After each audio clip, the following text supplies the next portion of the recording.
अस्सलाम वालेकुम स्टूडेंट्स, बिस्मिल्लाहिर्रहमानिर्रहीम। आज हम क्लासिकल पोइट्री का जो पेपर है कल पंजाब यूनिवर्सिटी का सप्लीमेंट्री का 2022 का जो सप्लीमेंट्री पेपर है उसके लिए जो है स्टूडेंट्स की काफ़ी फरमाइश आ रही थी कि पास पेपर की डिस्कशन की जाए। तो आज हम पास पेपर को डिस्कस कर लेते हैं ताकि कल आपके पेपर में आपको स्टेटमेंट्स की समझ आ सके। तो अगर अभी तक आपने चैनल को सब्सक्राइब नहीं किया तो please subscribe my channel, and अगर आपको वीडियो अच्छी लगे तो लाइक कमेंट एंड शेयर ज़रूर करें। मोर ओवर, अगर आप पार्ट 2 की प्रिपरेशन के लिए हमारी ऑनलाइन क्लासेस ज्वाइन करना चाहते हैं तो आप डिस्क्रिप्शन में दिए गए व्हाट्सएप नंबर पे कांटेक्ट कर सकते हैं। तो स्टार्ट करते हैं। With summoner and partner Chaucer lose the patience of tolerating evil the human existence 2016 का ये क्वेश्चन है कि समनर और पार्टनर के करैक्टर को जब वो बयान करता है ना तो वो बिल्कुल जो है टॉलरेट नहीं करता, बिल्कुल वो उनकी जो जितनी भी बुराइयां होती हैं उन सबको खुले खुले लफ्ज़ों में जो है ना वो बयान कर देता है कि ये करैक्टर इतने ईवल हैं, इतने लालची हैं, इतने जो है ना इनमें हवस है पैसे की और लोगों को किस तरह से ये बेवकूफ़ बनाते हैं। तो इसमें आप समनर के और पार्टनर के करैक्टर को हमने जो किया था वो वाला क्वेश्चन लिखेंगे। इसके बाद आ जाता है क्वेश्चन नंबर 2 है the wife of Bath in the prologue represent the position of women in 14th century in English society. तो इसमें वाइफ ऑफ बाथ वाला क्वेश्चन हमने जब किया था आपको याद होगा, जो फीमेल करैक्टर्स के बारे में चौसर का क्या एटीट्यूड है उसमें वाइफ ऑफ बाथ हमने पढ़ी थी, वो करैक्टर आप इसमें लिख देंगे। इसके बाद क्वेश्चन नंबर 3 है with summoner and partner Chaucer seems to lose patience with evil. ये रिपीट हुआ है वही वाला क्वेश्चन जो क्वेश्चन नंबर 1 हमने कहा है, तो वो दोनों आ जाएंगे इसमें। क्वेश्चन नंबर 4 है write a note on Chaucer's art of characterisation. Art of characterisation वाला क्वेश्चन भी मैं आपको पहले ही करवा चुकी हूँ।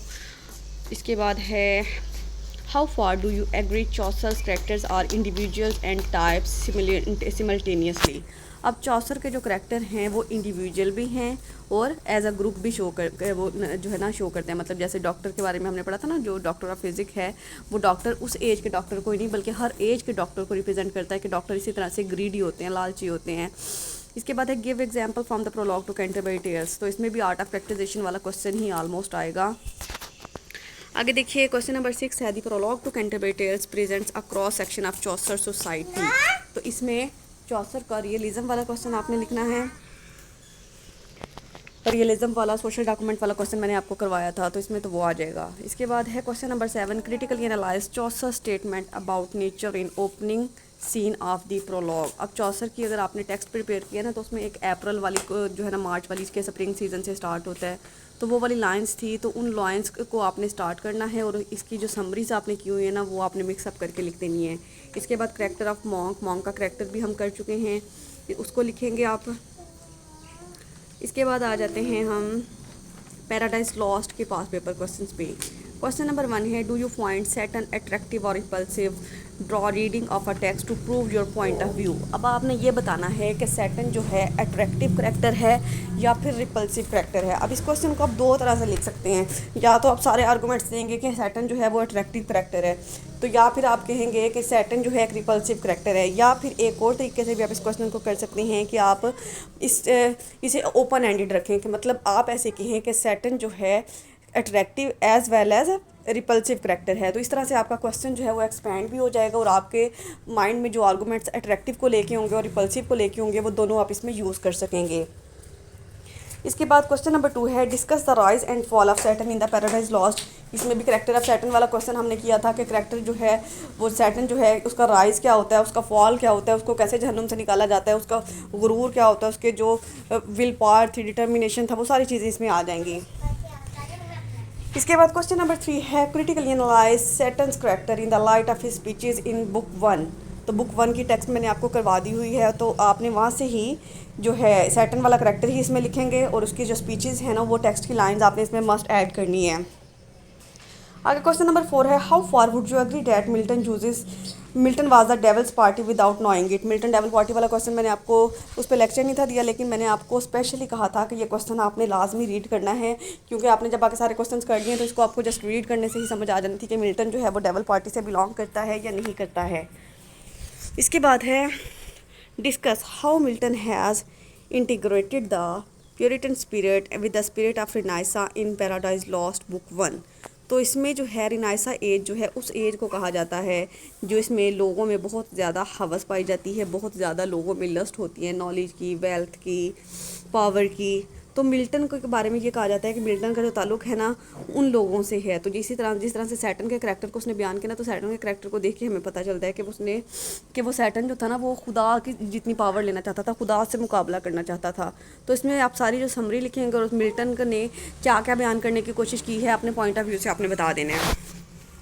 इसके बाद क्वेश्चन नंबर 6 है, it is the character of Satan and his achievements which award epic dimensions to the Milton Paradise lost.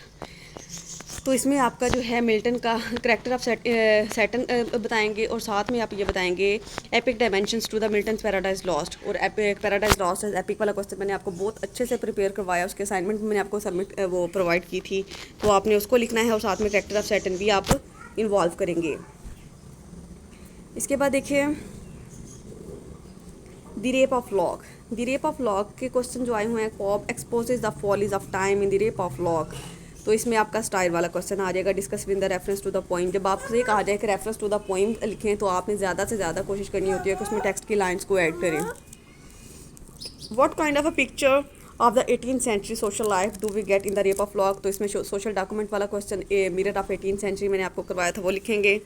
आगे है question number 3, Pope's the Rape of Lock is a style on the 18th century. कि 18वीं सदी का पे जो है ना ये स्टाइल, ये भी सेम वही क्वेश्चन आएगा, सोशल डॉक्यूमेंट वाला और जो है सोशल स्टाइल वाला, वो दोनों तो मैंने आपको बताया था ना क्वेश्चन सेम ही है, सिर्फ उनके इंट्रो में और कंक्लूजन में थोड़ा सा फ़र्क है। क्वेश्चन नंबर 4 है, how is Belinda representative of 18th century elite society, what moral lesson do you draw from the Rape of Lock. और इसके अलावा एक तो फर्स्ट ऑफ ऑल तो आप इसमें बेलिंडा का करैक्टर लिखेंगे, और सेकेंडली मैंने आपको एक 2-3 पैराग्राफ थे मॉरल लेसन के जिसमें क्लैरिसा की स्पीच थी वो सेंड की थी, वो आपने इस क्वेश्चन में मस्ट ऐड करनी है। इसके बाद देखिए क्वेश्चन नंबर 6 है critically analyse the portrayal of women in the Rape of lock. Portrayal of women का मतलब एक तो बेलिंडा का करैक्टर आ जाएगा, इसके अलावा क्लैरिसा का जो है माइनर करैक्टर जो 2-3 है उनको थोड़ा थोड़ा डिस्कस कर देंगे, लेकिन मेन जो है ना आपने इसमें सबसे ज़्यादा बेलिंडा को ही डिस्कस करना है। इसके बाद आ जाता है जी जॉन डन। क्वेश्चन नंबर 1 है, what makes John Donne a metaphysical poet, discuss with reference to the poems. Metaphysical poet वाला क्वेश्चन और लव पोइट वाला क्वेश्चन तो मैंने आप सबसे कहा है कि आप उसकी पोइम्स अगर आपके पास टाइम नहीं है तो वो आप नहीं करते, तो ये 2 क्वेश्चन तो आपने मस्ट करने हैं, मेटाफिजिकल पोइट और लव पोइट, ये तो मोस्टली जो है वो पूछे जाते हैं। क्वेश्चन नंबर 2 है, write a note on the use of metaphysical conceits and imagery in the done. तो ये भी वही वाला क्वेश्चन है। इसके अलावा करंट नोट्स में कंसीट्स एंड इमेजरी पे भी क्वेश्चन है, उसको भी एक दफ़ा रीड कर लीजिएगा। आगे क्वेश्चन नंबर 3 है, how far do you agree that Samuel Johnson statement that Dunn's poetry had Hegelian's ideas or yoked together is in a true estimation of Dunn's poetry। तो इसमें भी जो है ना आपका मेटाफिजिकल पोइट वाला ही क्वेश्चन आएगा। आगे है question number 4, what John Donne has tried to convey through his divine poetry. तो ये लव एंड डिवाइन पोइट्री वाला क्वेश्चन आप इसमें लिखेंगे। आगे क्वेश्चन नंबर 5 है, how far do you agree Dunn's love poetry is more fascinating than his divine poetry. तो इसमें भी आपने लव एंड डिवाइन पोइट्री को ही डिस्कस करना है, substantiate your view with arguments, और उसमें दलाइल भी देनी है। इसके बाद आ जाते हैं यॉर्ट एंड सरे। यॉर्ट एंड सरे वैसे मैंने अपने स्टूडेंट्स को तो नहीं करवाया, लेकिन मेरे स्टूडेंट्स के अलावा जिन्होंने इसको प्रिपेयर किया हुआ है इसके लिए इसके क्वेश्चंस को भी एक दफ़ा डिस्कस कर देती हूँ। Discuss Wyatt and Surrey's contribution to the development of English sonnets. इस पे जो है ना वो करंट नोट्स में मैंने क्वेश्चन देखा है, तो वो आप प्रिपेयर कर लीजिएगा। क्वेश्चन नंबर 2 है, detail and features of Wyatt sonnets. तो इसमें भी सोनेट्स वाला ही क्वेश्चन आएगा। Discuss the main features of Surrey as a poet of English sonnets. इसमें भी सोनेट्स वाला ही क्वेश्चन लिखेंगे, मतलब आपने सोनेट्स वाले क्वेश्चन को अच्छे से प्रिपेयर कर लेना है। Discuss the contribution of Surrey and Wyatt to English sonnet. ये भी वही क्वेश्चन है। Compare and contrast Surrey and Wyatt as sonneteers. अब सरे जो है वो भी एक सोनेट राइटर है और यॉर्ट जो है ना वो भी एक सोनेट राइटर है, तो दोनों का आपने कंपेयर एंड कंट्रास्ट करना है। तो ये हो गया हमारे पास पेपर क्वेश्चन की डिस्कशन। आई होप सो कि आपको समझ आ गया। कोई भी कन्फ्यूजन हो तो आप मुझसे कमेंट बॉक्स में पूछ सकते हैं। अगर वीडियो अच्छी लगे तो लाइक कमेंट एंड शेयर करना मत भूलिएगा। अल्लाह हाफ़िज़।